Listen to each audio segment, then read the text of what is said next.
biggest South Asian media group, Ymedia. Hello everyone, my name is Yudhir Jaswal. I'm the group editor at Ymedia. And today we have a very special guest here at Channel Y Studios. I'd like to welcome Member of Parliament Brad Redekopp. Brad, a very warm welcome on Ymedia. How are you, sir? I'm very good, Yudhir. Thanks for having me here today. You are very welcome. Sir, why don't we start with the main issue that most of the Canadians are facing today, and that's inflation and housing. So if the Conservative Party were to be elected today, what would you do to solve the problems of inflation and housing? Let's talk about that.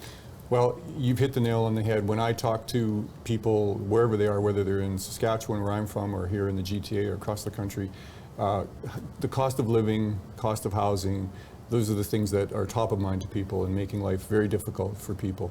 After 8 years of Justin Trudeau, this country is a very difficult place to live, to pay the bills. Grocery costs have increased significantly, and housing costs have more than doubled. We need to control our spending. This is the first thing.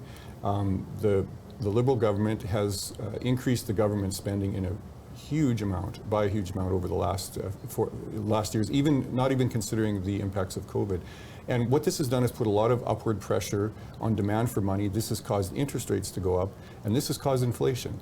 And the Liberals were warned about this, but they chose to ignore that advice, and now here we are. We have high inflation, particularly on food, particularly on housing, and people are struggling because of it. And so the first thing that we can do as a responsible government is to eliminate wasteful spending and get our budget back to balance. And we believe we can get it back to balance just by eliminating things that we shouldn't be spending money on in the first place that will not affect the services that people see in Canada. And that will put downward pressure on inflation, that will put downward pressure on pricing.